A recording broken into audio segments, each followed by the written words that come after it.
Hello, everyone. Welcome to Learn English Podcast. Jack Ma's Life Story. Learn English through story. Level 2. In today's video, we'll be practicing English through the inspiring story of Jack Ma. Tune in to improve your listening skills while learning about his incredible journey from rejection to success. Listen to me. Just give me your attention for a few minutes. This story is not just about a billionaire. It's not just about a man who built a company worth billions. This story is about you. Because Jack Ma's story is not about success. It's about pain, rejections, humiliation, failure, again and again and again. It's about a boy who was laughed at, a boy who was rejected by Harvard not once, not twice, but 10 times. Everyone said he was not good enough. But you know what he said? He said, "I will try again tomorrow." He was not rich. He was not a genius. He was not strong. He didn't even know how to code.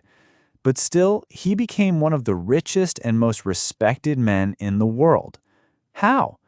Because he had something that money can't buy: believe in self. He had unbreakable hope. And he had a dream that was bigger than his fear.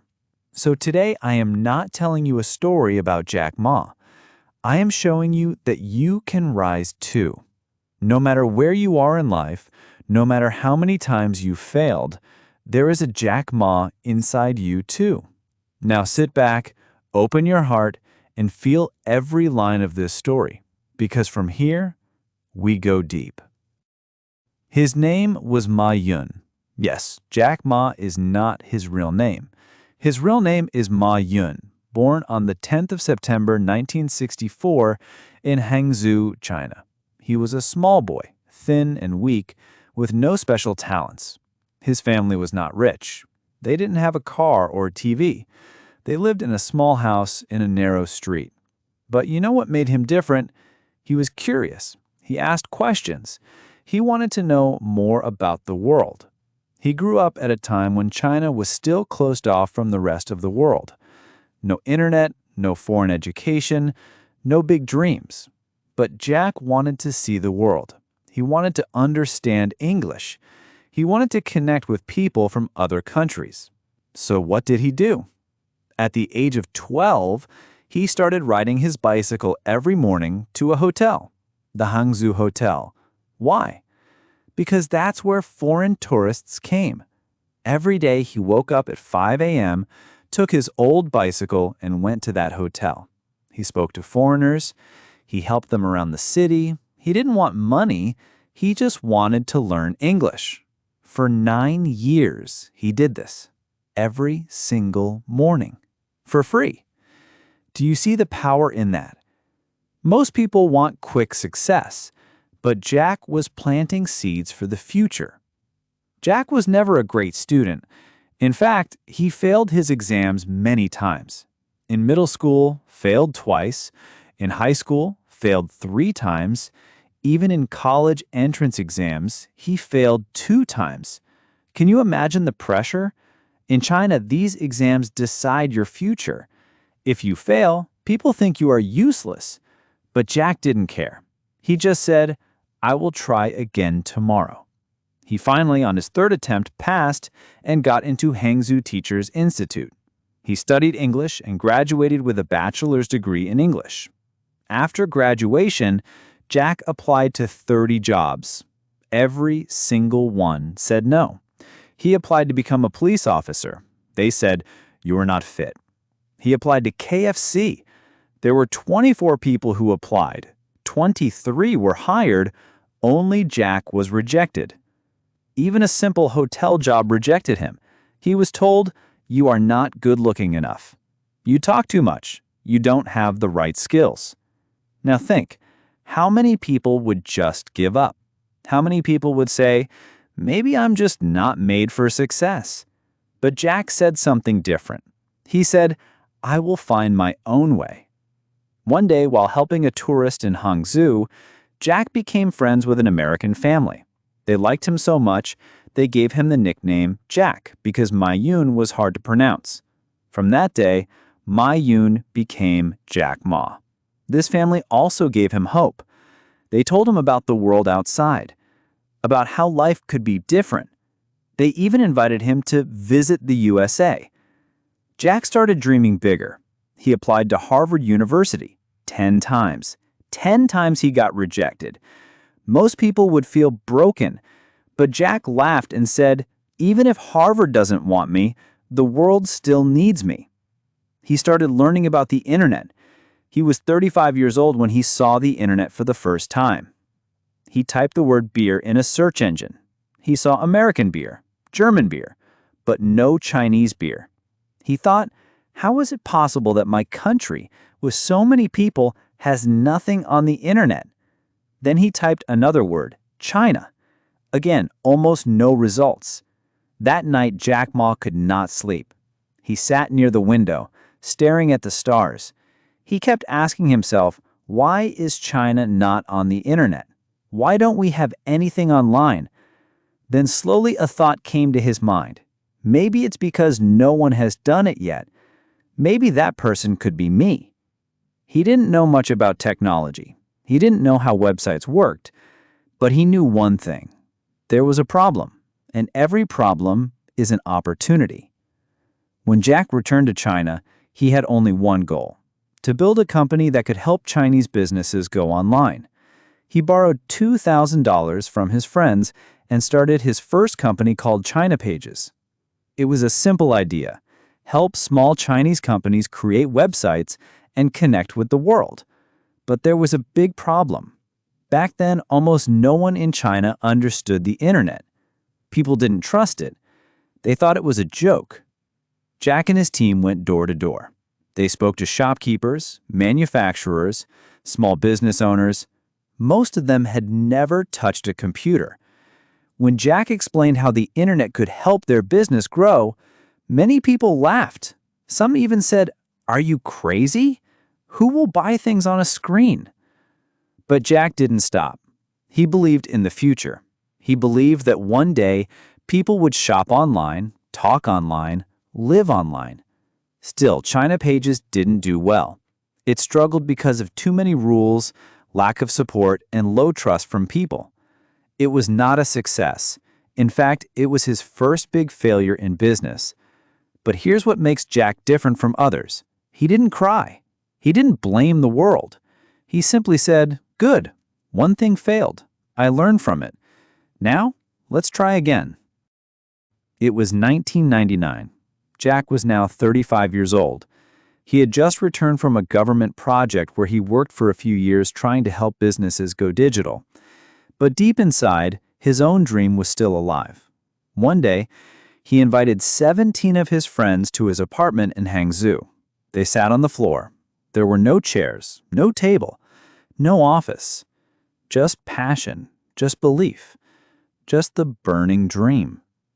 Jack stood up and said, "I'm going to start a company. It will connect Chinese businesses to the world. I will call it Alibaba." His friends looked at him. Some smiled. Some were confused.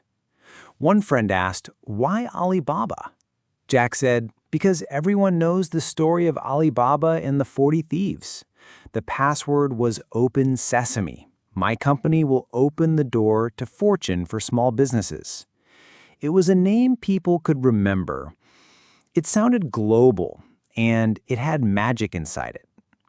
That day, 18 people became the first team of Alibaba. Jack had no business model, no money from investors, no technology, but he had something more powerful, a team that believed in him, and a belief that one day his small startup would change the world. In the beginning, Jack and his team worked from his apartment. They worked day and night, sleeping for only a few hours. There was no salary, no office, no comfort, but there was love. They believed they were building something historic. They created a platform where small businesses could list their products, and buyers from around the world could find them. At that time, Amazon and eBay were already growing in the West, but no one had done something big like this for Chinese businesses. Jack knew it was risky, but he also knew if we don't do it now, someone else will. Still, money was a problem. He went to banks to ask for loans, but guess what? He was rejected by more than 10 banks. No clear plan. Too risky. No one will use it. That's what they said. But then came a big moment. A company from the USA called SoftBank, and its founder, Masayoshi Son, met Jack. After talking with Jack for 5 minutes, he said, "I will invest $20 million in your company." Jack was shocked. He asked, "You don't want to see my business plan?" Masayoshi Son said, "I'm not investing in the plan. I'm investing in the person." That moment changed everything. Most bosses want to be the smartest person in the room, but Jack Ma was different. He once said, "I hire people who are smarter than me. My job is not to be the best. My job is to bring out the best in others." He treated his team like a family. They celebrated small victories. They cried when things went wrong. They stayed together when they had no money. One time when the company was close to shutting down, Jack called a meeting and said, "Even if we have only one bowl of rice left, we will share it." That's who he was, a leader who made his team feel important. Not a boss, but a believer. In Jack's own words, getting money is not success. Now we have to prove that we deserve it. So what did Jack do? He didn't buy a big office. He didn't spend the money on luxury or advertising. Instead, he invested in people, technology, and building the right culture. Jack Ma believed one thing deeply. Culture is more important than strategy. He wanted his company to feel like a tribe, a family, a place where people worked with passion, not just for salary. Here's what Jack did differently. He gave everyone weird nicknames. Jack's nickname was Crazy Jack. Others were called Big Mouth, Tiger Face, Money Man. Names that made people feel like they were part of something fun, unique, and united. Every employee from coder to cleaner was treated with respect. Jack once said, "If you want people to work like owners, treat them like owners." They had morning dances in the office. Yes, dancing. Every morning, the team would stretch, jump, and dance before starting work. Why? Because Jack believed that energy brings success. A happy team builds a happy company. On weekends, they would have karaoke nights in the office. Jack loved singing, even though he was not a good singer. But he said, "When we sing together, we stay together." This was not a normal company. This was Alibaba, a family with a mission. By 2002, Alibaba was growing fast in China. Small businesses were signing up. Trade was increasing. People were beginning to understand the power of the internet. But then came a storm, a big storm. eBay entered China. At that time, eBay was a giant, a powerful company from the West. They had money, they had technology, they had experience. And soon eBay bought a Chinese company called EachNet and began to take over the Chinese market. Everyone thought Alibaba was finished. Even Jack's own team started to worry. They said, "Jack, eBay is too big. We can't win." But Jack stood in front of his team and said something unforgettable. "eBay is a shark in the ocean, but we are a crocodile in the Yangtze River. If we fight in the ocean, we lose. But if we fight in the river, we win." He knew China better than eBay. He knew how small businesses in China worked. He knew their language, their dreams, their fears. So Jack made a bold decision. He launched a new platform called Taobao in 2003. It was an online shopping website, just like eBay, but free. Yes, free. While eBay charged sellers to list products, Taobao allowed them to sell for free. Jack said, Let's win their hearts first. Money will come later.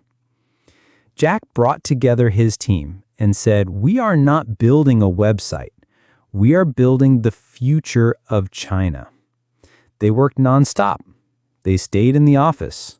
Some employees even slept under their desks. They ordered noodles and kept coding, testing, calling sellers, and fixing bugs. Jack would walk around the office late at night, talking to team members, giving them energy. He told them stories, made jokes, kept their spirits high. One night, when everyone was exhausted, he said, "Remember, we are fighting for something bigger than us. One day, you will tell your children that you were there when China's internet was born." That gave them strength. That gave them fire. eBay noticed that Taobao was growing, so they started spending millions on advertising.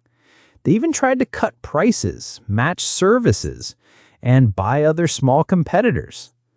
But Jack had a secret weapon: understanding people. He knew Chinese sellers were not just looking for a platform. They were looking for support, community, and trust. So he added features like direct chat between buyer and seller, so they could talk freely. Colorful, fun designs, not the boring gray style of eBay. Tips and education for new sellers. Slowly, people started loving Taobao. They felt it was made for them. eBay felt like a foreign machine. Taobao felt like a local friend. The turning point. In 2005, something huge happened. Yahoo, another American internet giant, offered Jack Ma $1 billion to buy a 40% share in Alibaba. Jack agreed, but he made sure of one thing: we control the company. No matter how much money they give, Alibaba will be run by us. With that money, Jack strengthened Taobao. He gave better services, hired more people, built bigger offices, and trained more sellers. eBay could not handle the pressure. They started losing ground. By 2006, eBay shut down their China operations. Jack had won. A small team in a small apartment had defeated a global giant. Did Jack celebrate wildly? No. He simply told his team, "We didn't win because we are better.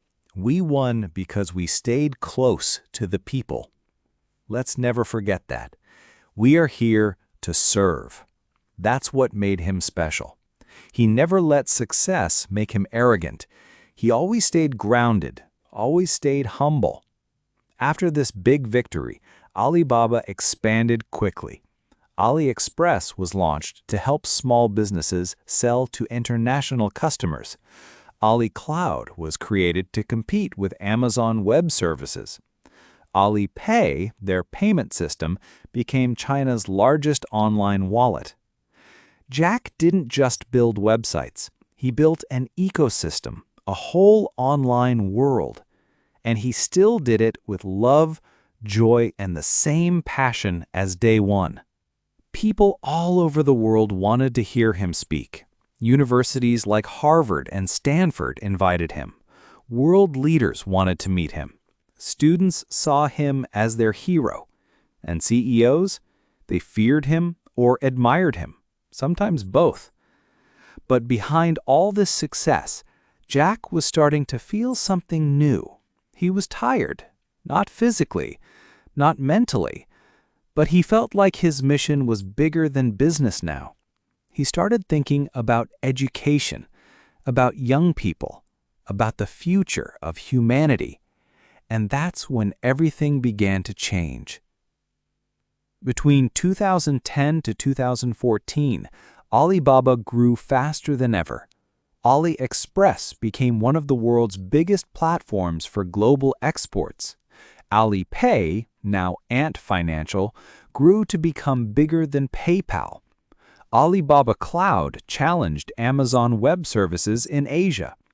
Taobao and Tmall ruled Chinese e-commerce. Jack always believed in serving the small guy. His vision was, let small businesses have the power of big companies. And he made it happen. By 2014, Alibaba was ready for a historic moment, the biggest IPO, initial public offering, in the history of the world. September 19, 2014. The world watched. Wall Street buzzed with excitement. Alibaba was about to go public on the New York Stock Exchange. People were calling it China's Amazon. Jack Ma walked into the NYSE wearing a simple suit, smiling calmly. But inside, he was nervous. He had never seen this kind of attention before. Cameras, reporters, billionaires, bankers, fans.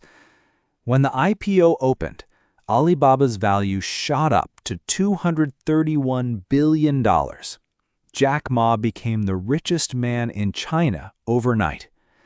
But when a reporter asked him, "How do you feel about being the richest man?" he simply said, "This is not my money. I'm just holding it for the people. I want to use it wisely." That's Jack. Always humble, always focused on impact, not luxury. After the IPO, Jack had everything: fame, power, wealth, global respect.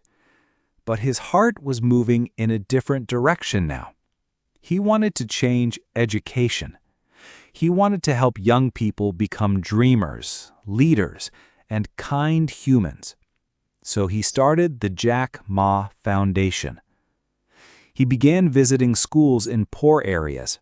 He donated money to education in rural China, Africa, India, and Southeast Asia.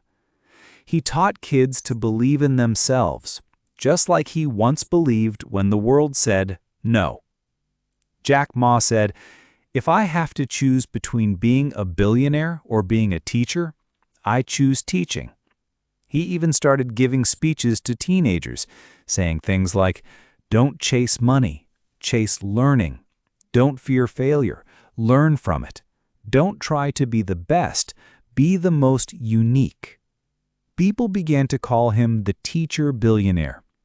September 10, 2019, Jack's 55th birthday and Teacher's Day in China. He announced that he would retire from Alibaba. Not because he was tired, not because he was bored, but because he believed. A good leader knows when to leave. If I stay too long, I become a boss. I want a friend. He organized a farewell like no other. More than 60,000 employees gathered in a stadium in Hangzhou. There were lights, music, tears, and dancing. Jack came on stage wearing a rock star outfit, leather jacket, guitar in hand, singing Chinese pop songs. He laughed, he cried, he danced. In his final speech, he said, "I was never smart. I failed many times, but I never gave up. If I can do it, you can too. Believe in yourself, love your dream, and remember, the best is yet to come." The crowd stood and clapped for 10 minutes. That night, China cried with joy. Jack had left as he promised, not as a king, but as a friend.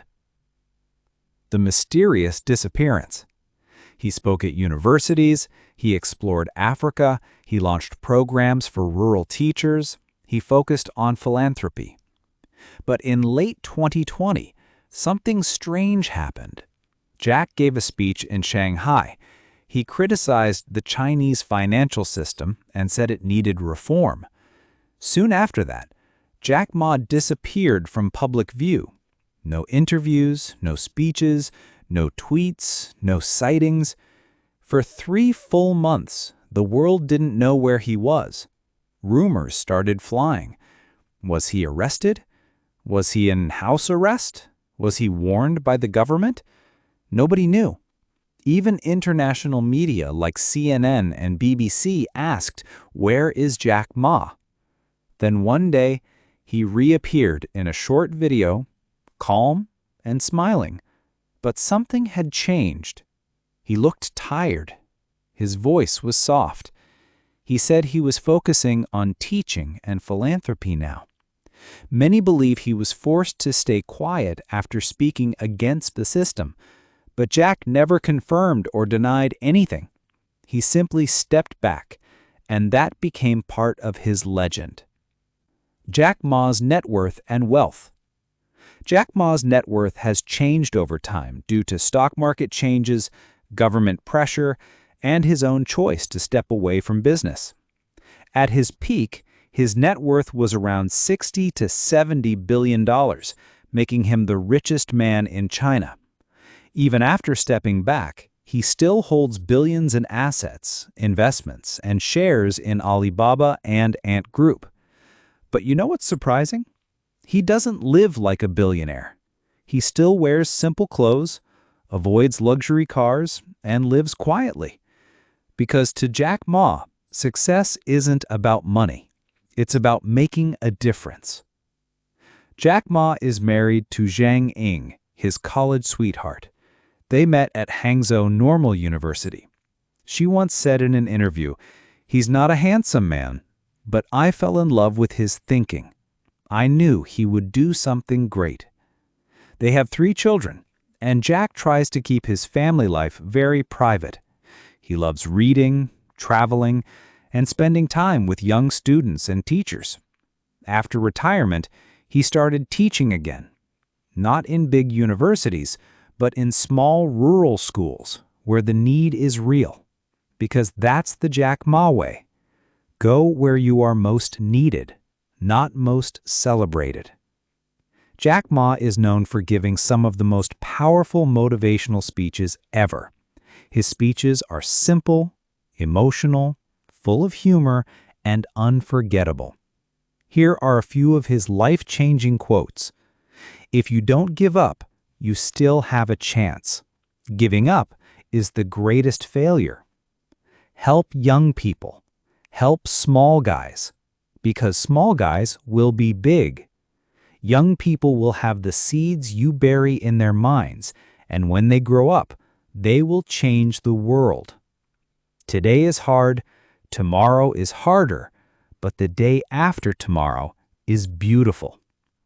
His speeches have changed lives, inspired millions of students, and brought hope to those who had nothing but a dream. He doesn't just motivate you, he teaches you how to believe in yourself when the world doesn't. You might be watching this video from a small town. Maybe you failed in school. Maybe people laugh at your dreams. Maybe you're scared that you're not good enough, smart enough, rich enough. But Jack Ma's story proves one thing. You don't need to be born rich. You don't need to be a genius. You don't need perfect English or big connections. All you need is a heart that refuses to give up. When Jack Ma was rejected by KFC, by jobs, by investors, by Harvard, he didn't stop. He just smiled, stood up, and tried again. Your rejection is not the end. It's a redirection. Your struggle is your superpower. Your pain will become your purpose. So dream big, start small, move fast, and never, ever believe in yourself. One day, the world will know your name. If you want to change your life, if this story gave you goosebumps, if you felt inspired, emotional, or even a little more powerful inside, then imagine learning something like this every single day.